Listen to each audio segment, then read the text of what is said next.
Assalamualaikum warahmatullahi wabarakatuh. Salam sejahtera untuk kita semua. Shalom, Om Swastiastu, Namo Buddhaya, salam kebajikan, salam seni dan budaya. Perkenalkan, saya Muhammad Ilham Mustain Murda, dosen program studi Seni Tari Institut Seni Budaya Indonesia Tanah Papua. Pada video kali ini, saya akan melaksanakan proses pembelajaran mata kuliah Tata Teknik Pentas dan Cahaya dengan kode mata kuliah STR 306. Mata kuliah ini memiliki bobot 2 SKS dan diberikan kepada mahasiswa semester 6 program studi seni tari. Secara umum, mata kuliah Tata Teknik Pentas dan Cahaya membekali mahasiswa dengan pemahaman dan kemampuan menerapkan prinsip dasar tata teknik pentas atau panggung dan pencahayaan dalam seni pertunjukan.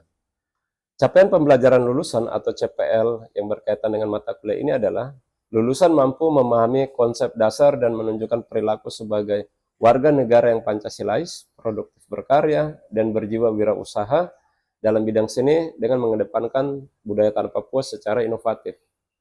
CPL tersebut diturunkan ke dalam 5 capaian pembelajaran mata kuliah atau CPMK. Yang pertama adalah mahasiswa mampu memahami konsep dan prinsip dasar tata teknik pentas, pencahayaan, elemen ruang, dan properti panggung. Kedua, mahasiswa mampu mengidentifikasi dan menggunakan peralatan dasar seperti lampu par, Fresnel, spotlight, serta peralatan tradisional seperti obor ataupun petromax.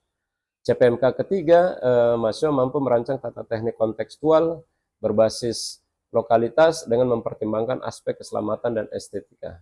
CPMK keempat, mahasiswa mampu bekerja sama dalam tim produksi, menyusun QList, dan mengelola gladi resik teknis. Kelima, mahasiswa mampu melakukan evaluasi kinerja teknis pertunjukan yang disertai dengan dokumentasi dan refleksi. Nah, pada video pembelajaran ini, materi yang dibahas adalah fungsi dan keamanan properti dalam pertunjukan tari. Materi ini terdapat pada RPS dan pada pertemuan keempat yang bersumber dari buku ajar Tata Teknik Pentas dan Cahaya, khususnya bab 2 dan subbab 2.3 mengenai properti panggung. Dan setelah mengikuti pembelajaran ini, mahasiswa diharapkan mampu pertama menjelaskan pengertian properti dalam pertunjukan tari, kedua mengidentifikasi fungsi praktis, visual, dan simbolik dari sebuah properti, ketiga adalah menganalisis penggunaan properti berdasarkan contoh pertunjukan. Keempat, bagaimana mahasiswa menjelaskan cara aman menggunakan properti di atas panggung. Dalam pembelajaran kali ini, kita akan menggunakan sebuah cuplikan pertunjukan Bakar Batu dari karya teman-teman Indonesia Art Movement, digunakan sebagai contoh penggunaan properti dalam sebuah pertunjukan. Nah, video ini menjadi media pengamatan, sedangkan materi utama tetap berfokus pada fungsi dan keamanan properti. Selanjutnya, mari kita masuk ke proses pembelajaran bersama mahasiswa. Baik, Assalamualaikum warahmatullahi wabarakatuh. Waalaikumsalam. Salam sejahtera untuk kita semua. Shalom, Om Swastiastu, Namo Buddhaya, salam kebajikan. Selamat siang teman-teman mahasiswa semua. Siap. Baik, bagaimana kabar hari ini? Baik, Pak. Alhamdulillah, baik.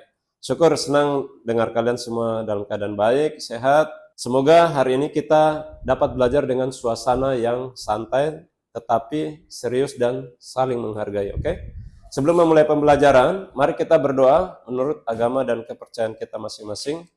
Semoga proses pembelajaran hari ini kita berjalan lancar, dengan baik, dan juga memberikan manfaat bagi kita semua. Baik, berdoa dipersilakan.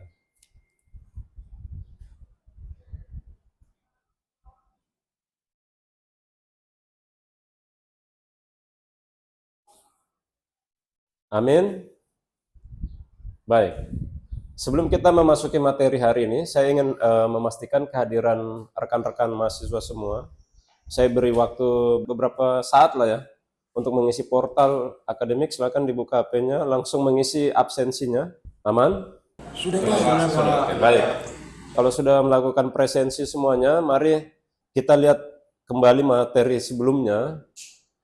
Oke, jadi kemarin kita belajar tentang apa? Blocking.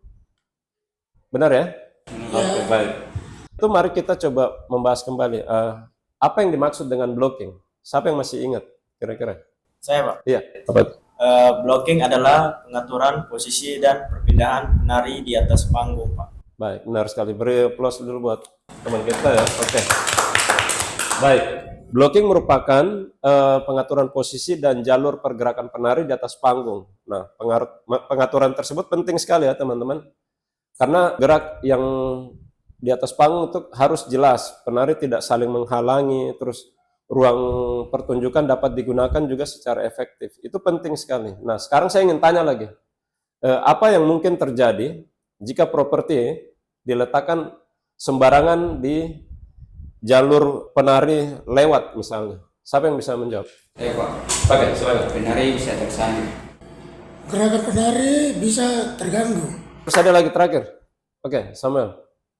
Properti bisa jatuh atau rusak. Iya, benar sekali. Tepuk tangan buat Samuel. Kita sudah seperti kuis ya, tepuk tangan terus.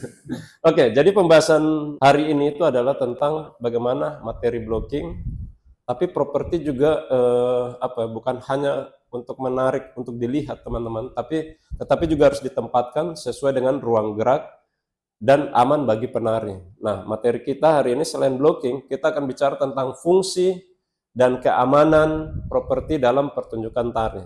Nah, setelah pembelajaran hari ini, saya berharap kalian mampu menganalisa dan mengenali fungsi sebuah properti, menjelaskan alasan penggunaannya, dan mengetahui cara aman menggunakannya. Saya akan berikan contoh, coba perhatikan kursi di depan kita, ini ada slide, atau yang nyatanya tuh ini. Ini lihat seperti ini. Ini ada dua objeknya. Baik. Saya mau tanya, menurut kalian, apakah kursi ini sudah dapat disebut sebagai properti pertunjukan? Belum, Pak, karena kursinya masih menjadi kursi biasa. Oke, benar. Kemudian ada yang lain mungkin dari teman-teman? Ada, Ya, silakan. bisa disebut properti kalau sudah digunakan dalam pertunjukan. Ya, benar sekali. Kedua jawaban tersebut itu benar ya. Jadi kursi ini pada awalnya, kalau kalian lihat di gambar, ini dipilih, ditempatkan dan digunakan untuk mendukung gerak, terus cerita, atau suasana pertunjukan, dan kursi tersebut juga berubah fungsi menjadi properti. Paham ya? Oke. Kalau kursi ini digunakan dalam sebuah karya tari, kira-kira dapat menggambarkan suasana apa atau bentuk apa yang kalian lihat misalnya? Ada yang bisa menjawab? Silakan. Bisa menggambarkan rumah. Oke. Ada lagi? Bisa menjadi tempat menunggu. Oke. Ada lagi? Bisa menjadi simbol kekuasaan. Oke. Benar. Jadi entar ya Samuel ya, nanti baru jawab. Bagus sekali. Semangat, tepuk tangan ya hari ini. Hari ini semangat sekali. Habis makan ya. Kursi ini dapat digunakan sebagai tempat duduk, terus namun dalam sebuah karya tari, kursi ini juga bisa menggambarkan rumah, penantian, kesendirian, kekuasaan, bahkan kehilangan. Nanti kita akan lihat contoh berikutnya. Artinya, makna sebuah properti tidak hanya ditentukan oleh bentuk bendanya, tetapi juga oleh cara penari menggunakannya. Ya, itu poin yang paling penting. Nah, selain kursi, benda sederhana apa lagi yang dapat kita gunakan sebagai properti pertunjukan? Kain. Apa payung, payung. Samuel apa? noken, Noken. Oke, bagus. Ada Fauzin? Payung. Payung, oke. Ada lagi? Kayu. Kayu, oke, bagus sekali. Ada lagi? Daun. Oke, bagus. Nah, semua jawaban benar. Nah, benda-benda tersebut dapat menjadi properti selama memiliki fungsi yang jelas ya, teman-teman. Jadi, sesuai dengan konteks pertunjukan dan aman digunakan. Itu dicatat benar-benar. Oke, kita lanjut pembahasan materi. Nah, saya sudah bikin buku modul buku ajar ya, tata teknik pentas dan cahaya, itu nanti bisa dibaca. Saya sudah share di pertemuan pertama. Itu dijelaskan bahwa properti bukan hanya sekedar benda yang digunakan untuk mengisi ruang panggung, tetapi properti juga merupakan bagian dari narasi visual. Ya, artinya properti dapat membantu membangun gerak, cerita, suasana, dan makna dalam pertunjukan. Jadi properti yang kita lihat ini bukan hanya jadi partner yang hanya diam saja untuk penari ya, tetapi benda ini juga tidak bergerak sendiri, tidak bisa bergerak sendiri. Nah, namun ketika disentuh misalnya, disentuh ataupun digunakan atau dipindahkan misalnya, nah benda tersebut akan menyampaikan pesan. Nanti saya akan kasih contoh, ya. Nah, kemudian kita akan bahas tentang fungsi praktis. Jadi ada 3 fungsi utama. Yang pertama adalah fungsi praktis. Baik, fungsi praktis berarti secara umumnya properti bisa digunakan secara langsung untuk melakukan suatu tindakan. Contohnya misalnya kursi, ini kan digunakan untuk duduk, benar? Nah, yang umum lagi misalnya payung. Bayangkan ini payung, itu biasa dipakai untuk melindungi hujan tubuh kita dari panas, misalnya hujan, nah begitu. Terus noken yang digunakan itu untuk membawa sesuatu, misalnya apa? Sayur, bisa keladi, bayi, ya, bisa semua. Terus kalau contoh yang lain, misalnya tadi kalian belum sebut, misalnya ini kalau kita konteks Papua tuh tombak, ya, ini bisa buat berburu, bisa, baik, ya, menyerang juga, bertahan juga bisa, oke? Oke, siapa yang bisa memberikan contoh fungsi praktis dari kain? Ya. Kain bisa dapat digunakan sebagai selendang. Selendang, oke. Jadi kain, kalian lihat kain? Kain kan panjang ya, ada juga. Jadi bisa dijadikan selendang, betul. Tubuh, misalnya kain, bayangkan lagi. Tutup tubuh berarti dia bisa jadi sarung ataupun misalnya kalau yang perempuan di wilayah Papua Barat Daya, suku Tamro tuh pakai sarung misalnya, atau di Biak misalnya. Nah, jadi bisa juga digunakan untuk membungkus sesuatu kain itu. Oke, benar ya. Jadi terima kasih. Terus kemudian kita masuk ke fungsi kedua adalah fungsi visual. Nah, fungsi visual berarti properti membantu membangun tampilan ruang dan suasana pertunjukan. Sebagai contoh ya, ini ada kursi, dapat menggambarkan ruang dalam rumah. Kalau kita di ruang tamu kan sudah jelas ya, ada kursi meja itu sudah menggambarkan ruang. Tapi kalau di panggung, kita taruh kursi saja misalnya gini. Ini kan kayak sudah settingannya sudah kayak di rumah kan?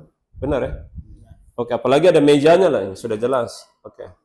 Terus kemudian contoh lain misalnya batu, kayu, daun dapat membangun suasana suasana alam misalnya, atau lingkungan kampung. Ini kalian mengimajinasikan tentang tadi suasana alam, berarti ada apa? Batu, kayu dan daun ya. Ini contoh. Nah, noken dan tifa tadi yang disebutkan dapat membantu penonton memperkuat konteks budaya Papua.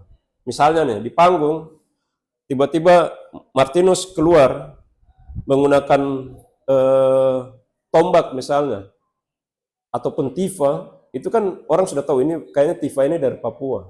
Paham ya? Begitu juga noken, karena nokennya dari Papua itu sangat berbeda dari daerah lain di Nusantara. Paham ya? Oke. Ini bayangkan lagi, imajinasikan lagi, kalau kita meletakkan batu, kayu, daun, atau hasil kebun di atas panggung, ini bayangkan lagi. Saya kasih pindah. Suasana apa yang nanti bisa terbentuk kalau ada itu? Batu, kayu, daun. Suasana alam. Oke, bagus. Ada lagi? Suasana kampung. Ada. Ayo.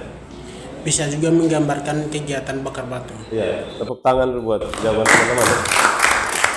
Oke, sebelum penari bergerak ya, penonton sudah, jadi ini membayangkan sebelum ada penari nih.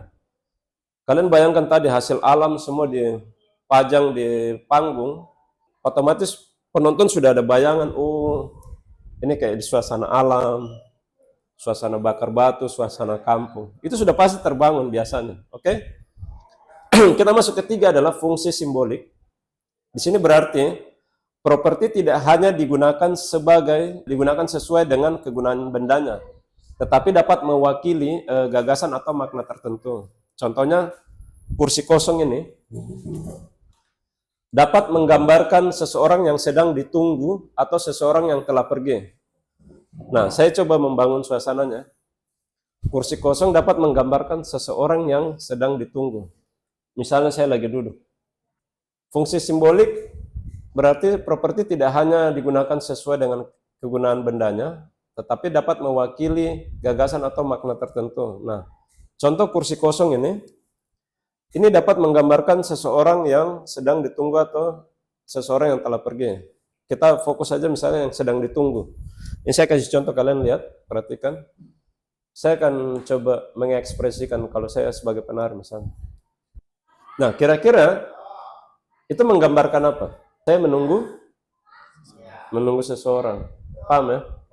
Oke, kita lihat lagi di materi berikutnya. Kalau lihat di slide, perhatikan. Ini yang kain yang tadi kalian sebut kain merah. Ini saya kasih contoh kain merah. Ini dapat, kalau merah tuh tandanya apa? Berani. Berani. Terus biasa juga kalau orang perang itu, biasa suasananya tuh merah kalau di film-film kan. Itu berarti konflik, terus apa tanda? Bahaya, bisa. Nah, tergantung konteks pertunjukannya. Paham ya? Terus kalau noken misalnya, itu juga tidak hanya digunakan membawa barang. Nah, misalnya dalam konteks tertentu, noken dapat berbicara tentang kehidupan misalnya. Kalau di konteks Papua sudah sangat jelas. Terus tanggung jawab, kerja dan hubungan manusia dengan alam. Contoh, kenapa noken bicara tentang konteks alam? Mama-mama itu, mereka berkebun, hasil kebun itu mereka berinteraksi sama alam. Nah, kemudian misalnya dibawa ke rumah ataupun dijual, itu berarti kalau kita lihat adegan itu, mama-mama memegang noken, itu berarti ada interaksi dengan manusia dengan alam. Makanya karena itu kita harus mengamatinya, apa properti itu jangan hanya kita lihat seperti biasa, tetapi kita juga mulai selalu menanyakan 3 pertanyaan. Misalnya gini, benda apa yang digunakan? Itu kalau kalian lihat pertunjukan, benda apa yang digunakan pertama. Kedua, bagaimana benda tersebut digunakan. Ketiga adalah mengapa benda tersebut dipilih. Oke? Nah, sampai sini ada yang sudah dipahami ya, teman-teman ya? Sudah ya, lumayan ya? Oke, nanti kita akan refleksi. Oke, ini saya akan kasih contoh lagi kursi. Kalau saya misalnya tadi pakai bikin gerakan begini. Lihat ya. Ini gerakan apa? Mobil. Oke. Sudah jelas ya? Ada kursi, ada setir mobil, terus gerakan saya. Padahal sebenarnya kalau lihat aslinya kursi biasa. Paham ya? Sekarang saya naik di atas kursi. Ini mohon maaf ya, praktek aja jadi kayak. Nah, kursi ini dia sebagai apa? Batu. Oke, batu besar ya. Oke, ada lagi? Gunung. Ada lagi? Kalau konteks di Wamena, Martinus, menara pepantau, kayu. Betul. Itu bisa jadi seperti itu. Jadi kalau tadi konteksnya bakar batu ataupun di alam, kita bisa imajinasikan makanya tadi. Oke, paham ya? Ingat 3 fungsi tadi adalah fungsi praktis, fungsi visual, dan fungsi simbolik. Nah, sekarang ada contoh yang lain. Kalau kalian lihat di slide, ini yang tadi disebut siapa? Florus, kain warna merah. Dia bisa digunakan sebagai busana atau kostum ya. Terus bisa juga batas ruang. Contoh misalnya kain itu dia berada di sisi sini, berarti kan sudah jelas ini semacam dinding, benar ya? Nah, itu jadi dimaksudkan batas ruang. Kemudian kalau kalian lihat gambar berikutnya ini, kelihatan ya benar ya, jalan atau sungai. Nah, padahal sebenarnya bentuknya apa? Kain. Nah, ke dalam pertunjukan kita tari ataupun musik ataupun teater itu bisa. Jadi kita mau menggambarkan suasana, tapi propertinya kain. Nah, bisa bikin kayak gini. Ada adegan menyelam bisa, berenang, tapi ya tadi karena dia tidak ada air, berarti kan gerak simbolik saja nanti. Paham ya? Oke, kita lanjut. Oke, ini yang menarik ya teman-teman, terkait bakar batu. Ini karya saya pribadi bersama teman-teman komunitas Indonesia Art Movement. Di sini juga sebenarnya Martinus, tepuk tangan dulu buat Martinus. Ya. Dan teman-teman Ikatan Keluarga Besar Pemuda Pelajar Mahasiswa E5 dan Indonesia Art Movement itu berkolaborasi untuk membuat sebuah pertunjukan partisipatif yang nanti di situ ada sosok Apkain atau kepala suku sebutannya atau pria yang bermartabat, itu ada sosok Miki Wuka. Dia salah satu alumni juga dari ISBI Tanah Papua yang membantu dan beberapa rekan-rekan mahasiswa prodi lain juga terlibat. Jadi kita akan nonton bagaimana pertunjukan bakar batu ini bukan kita memindahkan, tapi kita coba merekonstruksi ulang tapi di atas panggung. Ya, ini harus dipahami. Kemudian kita akan melihat tadi makna-makna simbolik yang sudah ada. Nanti teman-teman bisa lihat di channel YouTube Indonesia Kaya. Kita nonton sepintas ya, karena ini lumayan lama. Saya ambil dari menit segini misalnya. Movement ya. Kemudian dalam Indonesia movement yang ada di kota Jayapura, Papua, itu ada namanya IKB PPNP 5. Itu Ikatan Keluarga Besar Pemuda Pelajar dan Mahasiswa asal dari daerah-daerah, khususnya dari suku Kubula. Itu biasanya berstudi di kota Jayapura. Kami biasanya berkesenian bersama Indonesia Movement atau berkolaborasi sama Indonesia Movement. Ya, apalagi dengan hari ini kami bisa katakan dari panasin batu, ya, kita menyusun dulu semua batu sama kayu, kemudian lalu mereka akan nyalakan api. Kenapa bisa beda? Karena kalau di sana bahan makanannya sudah siap semua, makanya apinya udah dinyalain langsung. Tapi kalau yang ini belum, mereka harus konfirmasi dulu, kan? Oke, kalau kami biasanya ya panas kan? Atau panas? Tidak kan? Oke. Mungkin ada yang mau pengen dan mungkin teman-teman yang pengen mencoba batu atau yang mungkin pernah lihat, tapi bagaimana ya? Nanti kepanjangan, tapi kalian bisa nonton nanti di channel YouTube di Indonesia Kaya. Itu nanti bisa lihat secara full ya. Tapi intinya tadi ini merupakan pertunjukan partisipasi. Walaupun dia hanya melakukan simulasi tentang pengetahuan bakar batu dari suku Hubula, Wamena, sekarang Provinsi Papua Pegunungan. Baik, saya mau tanya teman-teman, setelah kalian melihat cuplikan video tadi, siapa yang dapat menyebutkan satu benda yang terlihat dalam video? Siapa? Fauzan? Batu, Pak. Batu, jelas. Karena bakar batu ya, berarti ini lihat, batu. Kemudian selain batu, benda apa lagi yang kalian lihat teman-teman? Kayu. Oke, kayu. Kayu jelas ya, ini kayu bakar. Kemudian ada lagi? Daun dan rumput. Oke, benar sekali. Ada daun, ada rumput ya. Oke, terus ya. Jadi proses memasak bakar batu itu adalah medianya adalah batu. Karena setelah dibakar, dia menghantarkan panas ke batu, baru kita mulai memasak. Nah, ketika batu tersebut digunakan di atas panggung, apa fungsi visualnya? Visual batu membantu penonton memahami bahwa adegan tersebut berhubungan dengan bakar batu. Ya, tepat ya. Jadi kehadiran batu membantu memperjelas kegiatan yang sedang dilakukan atau ditampilkan. Jadi satu benda dapat memiliki fungsi praktis sekaligus fungsi visual. Paham? Oke, jadi apakah batu juga dapat memiliki fungsi simbolik menurut teman-teman? Bisa, Pak. Bisa. Apa kira-kira? Batu dapat menggambarkan kerjasama dan kebersamaan. Oke, bagus sekali ya. Jadi bisa menggambarkan kerjasama dan kebersamaan. Itu jawaban yang sangat baik. Baik. Jadi batu dapat menyampaikan makna kebersamaan dan kerjasama kolektif ya, bersama-sama itu. Namun ketika membaca simbol budaya, kita perlu berhati-hati teman-teman. Jadi penafsiran harus memperhatikan konteks dan penjelasan dari masyarakat pemilik kebudayaan tersebut. Jadi contoh begini, jangan tiba-tiba kita hanya nonton di YouTube, tiba-tiba saya mau bikin karya ini misalnya. Padahal kita belum tahu makna atau mungkin filosofi. Nah, makanya kita penting riset, penelitian dulu. Kita tanya, misalnya di sini ada sosok pelaku budaya muda, misalnya dari E5, Miki Wuka, kita diskusi. Makna bakar batu atau filosofisnya apa, fungsinya apa, itu harus jelas. Setelah mereka mengiyakan, etikanya harus kita meminta izin. Bisakah karya ini saya gunakan? Nah, setelah mereka mengatakan bahwa bisa, itu baru kita bisa memakai itu menjadi inspirasi ataupun proses dalam berkarya kita. Jadi etikanya itu teman-teman. Sekarang kita masuk ke diskusi kelompok. Sekarang silakan berdiskusi ini karena hanya beberapa mahasiswa yang hadir. Silakan dua-dua orang ya. Terus kemudian setiap kelompok ini memilih satu benda dalam video ini.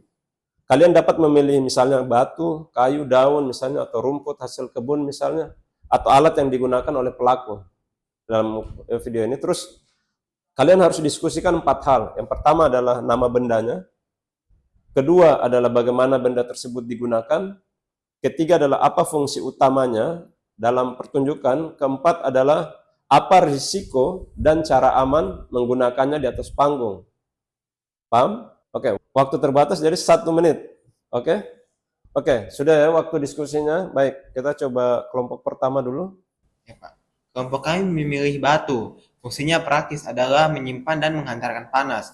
Fungsi visualnya bantu memperlihatkan kegiatan bakar batu. Batu juga dapat menggambarkan kerja bersama. Dari sisi keselamatan, batu harus diletakkan di tempat yang tidak mengganggu jalan dan tidak boleh disentuh apabila masih panas. Batu cukup berat sehingga dapat menyebabkan orang tersandung. Oke. Terus mungkin ada tambahan? Baik. Tepuk tangan dulu buat kelompok 1 ya. Oke. Siap kelompok 2? Kelompok kami memilih daun dan rumput, fungsinya untuk membungkus dan menutupi bahan makanan. Secara visual, daun dan rumput membantu membungkus suasana alam dari sisi keselamatan. Daun tidak boleh diletakkan di jalur penari karena dapat membuat lantai licin. Baik. Tepuk tangan buat kelompok kedua. Sudah mulai memahami ya. Artinya selain memikirkan fungsi, kita juga perlu mempertimbangkan tadi berat, suhunya, panas tadi, terus posisi bendanya dan jalur pergerakan pelaku. Kan kita lihat nih. Kalau ini ibarat batu panas, ke sini kan harus jarak aman. Ya. Tidak bisa kita bilang, oh di sini, nanti penari kalau dekat sini juga bahaya dong, tidak bisa mobile keliling blocking tadi. Itu pasti ada yang kena batu misalnya, kalaupun terlalu berdekatan, oke? Oke, kelompok ketiga, silakan. Kelompok kami memiliki kayu. Kayu digunakan dalam proses pemanasan batu. Kayu juga membantu membangun suasana bakar batu. Baik. Risikonya kayu dapat menghalangi jalan atau terbakar. Karena itu kayu harus disusun dengan baik dan dijauhkan dari jalur panas. Betul. Baik. Tangan dulu buat kalian tiga kelompok ya. Oke, itu sangat benar. Jadi sebagai tambahan juga kalau kayu bila digunakan bersama api ini bayangkan ya. Ini kalau di panggung kan kami akhirnya bohong-bohongan. Sebelum kita mengakhiri pembelajaran, saya ingin mendengar refleksi teman-teman. Ya, silakan. Apa yang ingin teman-teman sampaikan, entah pemahaman baru yang kalian peroleh hari ini? Mungkin ada? Saya memahami bahwa properti bukan hanya hiasan, tapi dapat membantu menyampaikan makna. Betul sekali. Tepuk tangan buat Fauzan. Oke. Baik, semua jawaban tersebut tepat ya teman-teman. Jadi hari ini kita telah mempelajari bahwa properti bukan hanya sekedar benda yang diletakkan di atas panggung ya. Tapi properti dapat memiliki fungsi praktis, fungsi visual, dan fungsi simbolik. Nah, penggunaan properti juga harus mempertimbangkan hubungan antara benda, tubuh, gerak, ruang, konteks budaya, dan keselamatan. Ya. Ini tadi kalian sudah memahami ini. Baik, video bakar batu yang tadi kalian saksikan juga menjadi salah satu contoh ya, bagaimana batu, kayu, daun, rumput, dan hasil kebun dapat membangun sebuah suasana dan membangun tindakan dan suasana pertunjukan. Kita akan ada tugas individu ya.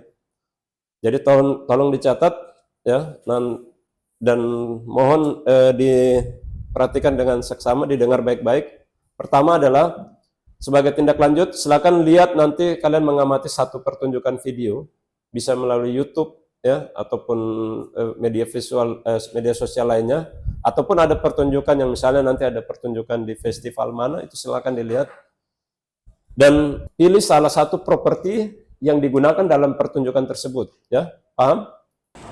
Terus catat, tuliskan nama bendanya, terus cara penggunaannya, fungsi praktis, fungsi visualnya, fungsi simboliknya, serta aspek keselamatan apa yang diperhatikan.